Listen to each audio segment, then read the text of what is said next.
Hey, what's up everybody? Today I'm going to do a quick little demonstration of how I make copper coils. I call the process hydroforming copper coils. Even though I'm not using water pressure to bend the metal, I do use the pressure of water to stop metal from bending, if you know what I mean. This is going to cost me $7 in parts, not including the cost of the copper tubing. But my previous video on this technique shows something that's a little bit more cost effective, but very dangerous. So I'm showing an alternative, safer method of how to do that. So I'm getting ready to solder this end cap on. Even though it's a compression fitting, it will leak for this process and is not suitable. I am going to be using Bridget flux and Bridget solder. I highly recommend this brand of solder. If you're looking for a new high-grade solder, this is a nickel-based solder, a nickel alloy. I'll try and find the specific ratios. It's lead-free, nickel bearing, very good stuff, very easy flowing, and this is a high temperature flux that's good up to like 800 degrees Fahrenheit, so it doesn't burn off on you if things get a little too hot. If you take a little too long getting your joint together, this stuff's very forgiving, and it also has a very wide mush point is what they call it. So this solder is extremely suitable for filling wide gaps in pieces that don't fit together very well. So definitely why I use it in the fabrication process, because it's chemically designed, as far as metallurgy is concerned, to mate together pieces that aren't perfect. And I come across a lot of that as I build things. So I will definitely leave a link in the description for this solder, because I do highly recommend it. It flows so nicely.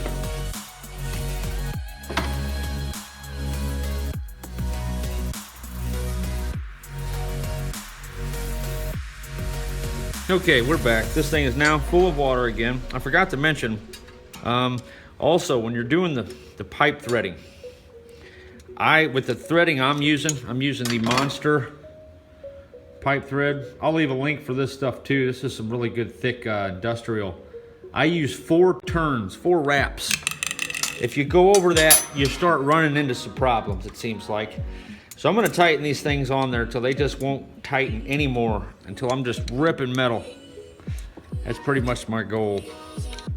Okay, step 1, we gotta do a slight 90 at the beginning here, perpendicular to the coil. Careful not to put that in too many points. I'm not gonna try kinking it again.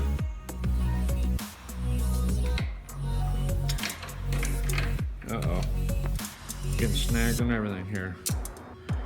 Okay.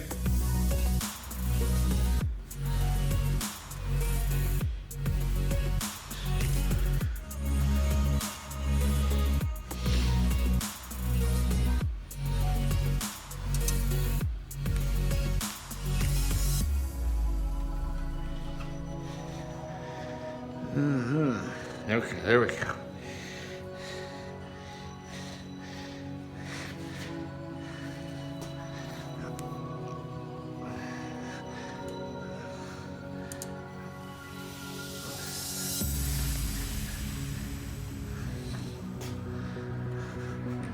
Okay, now that I put those pre-kinks in it, I had to kink this up to take out all the take-up, whatever you want to call it. Making up shit as I go here. Oh yeah. Definitely I like leaving it in the coil like this. Now, freezing the coil probably be a little better in some instances. It doesn't take that long to freeze a coil this small. A lot of people kept suggesting that to me.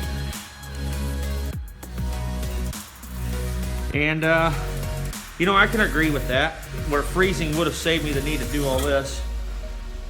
Basically, I had to bend the first little bit until it removes any excess. I don't know if it's expanding the metal, if the pressure's getting that high or what.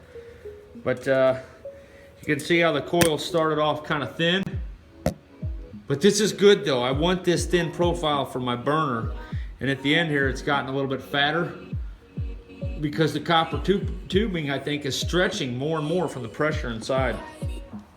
I'm gonna hook a pressure gauge up to one of these as soon as I get one that I think is suitable for the process, because I once told a guy it's probably reaching 1,000 PSIs in here just off the top of my head. And I don't know if that was accurate or not, but it's a lot of pressure. I can tell by how hard it is to bend this piece of metal. It feels like I'm bending a solid bar at this point. It's getting that hard to bend. I'm losing traction even. It's where my wrist can't hold the pipe in place to bend the coil. Yeah, things are just getting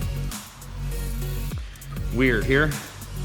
Okay, I think that's probably about long enough. I don't want to overdo it. Now I got to come back around the other way. This is where I might lose everything. Man, I'm not going to be able to fit that in there. So, not cool, not cool. I'm going to have to open this back, and it's probably going to bust a leak now that I did this, damn it. I bet it does. Got a bad feeling. It's gonna leak on me now. Feel it. So, okay. Here we go. Gotta get this to wrap. Slowly.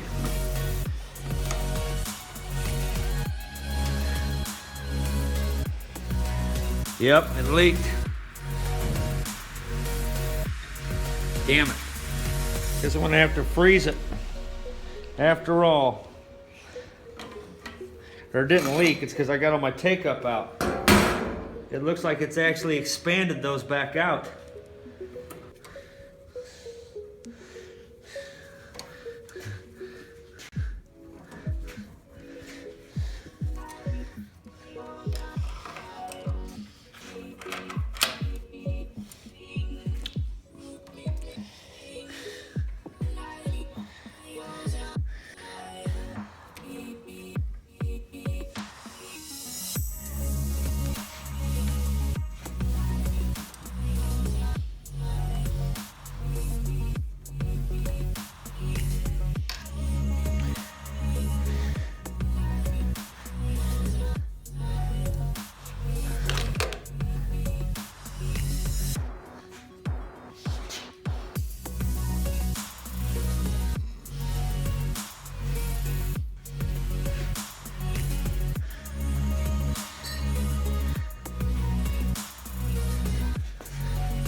This is a very low flow rate unit.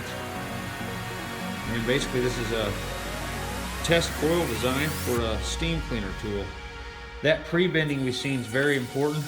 I don't know if some air bubbles are getting trapped in here somewhere that I can't see, or what's going on, or if it's just that these fittings leak at higher pressures. I think that's what it is. I think I'm probably gonna go back to the soldering the end caps up, and the thing will be drained in seconds as soon as I undo this other cap. Okay, I'm gonna undo the cap here on this side, and the water immediately just starts running right out of the coil. No need to mess with salt or none of that stuff. As I said, if you do enough pre-kinks, that won't happen. I should have done more. It gets the system under more and more pressure when you do that. So I'm starting to think that maybe I need to do a better spiral wrap at the beginning to eliminate that. Even though I tightened these as tight as I could, Some people have suggested using a needle valve, and I suppose I could try that also. I just thought I'd give this a shot because the needle valves have a tendency to trap air in them. They're so small. So another thing about needle valves is they also leak. So I'm starting to think perhaps the needle valve is the way to go. This is not going to work out very well, but it does work. Okay, so I'm definitely looking at this as a practice run, but it did teach me a couple of things about the coil I'm going to be building out of stainless steel tubing. Now I just want to give it a quick blast of fire to observe the flame pattern. I'm hoping the flame bleeds through and heats both coils. So here we go. Oh man. It's actually quite amazing. Maybe the coil isn't too big. Not as much bleed over as I would like to see. I'd like to see more fire getting into this outer coil. That's not really happening, is it? However,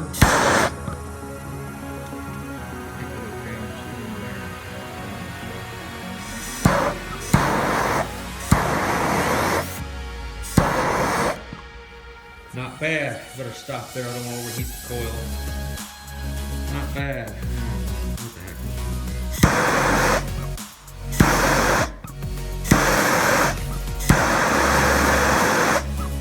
Oh yeah.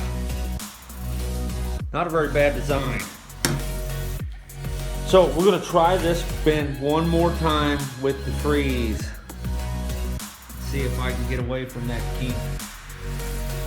Because this would have been a beautiful coil had that not happened.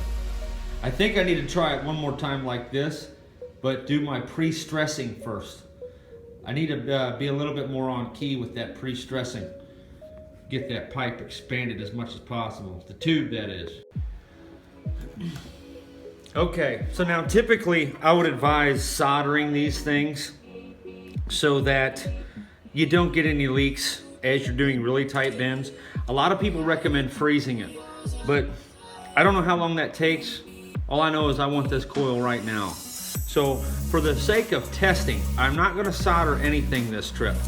That's for people who may not have access to that equipment right away.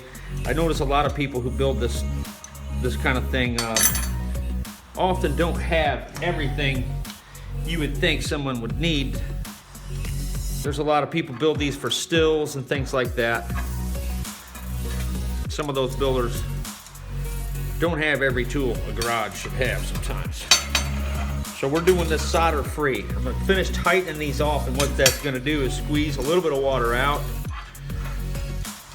and compress any little minute air bubbles. Really want to get these tight. I'm tempted to connect a pressure gauge. Oh, you see that little bubble right there? That just leaked out. Now we can't have that as we're doing this, or that's just going to allow it to bend. So I'm going to give those a little bit more of a tight. I have never been a fan of these compression fittings. I've seen somewhere in Menards where it states they're not recommended for anything over 35 PSIs. Now, a lot of people beat me up in the comment section of my last video about that remark, saying they're 500 PSIs and all this and that, and maybe I just don't know how to do it. Maybe I'm tightening them too tight. That's a possibility, but they always leak for me, and as a result I solder them every time. They work fine for 35 PSIs, of course, but okay, that's as tight as I'm going to go with this, I think. It is leaking, it appears, which is a little bit stressful. That's kind of bumming me out. I instinctively knew to solder these. I've worked with these things so much to know they suck. Either that or I just, like I said, it's me and I don't know how to do it. So, now I have tried this, and you'll see at the end of the video, if you don't do this step, it's just not going to work. Did it earlier, it leaked on me, pretty much wasted a bunch of my coil. It bent halfway through the process. As you can see here, things were going just fine until bam. Normally that doesn't happen, but things were coming along. The leak does help it bend flat, which I do like at the beginning, so you get a better heat exchange effect. But we're not going to talk about that right now. It started leaking at the beginning of the bend, and I just let it go.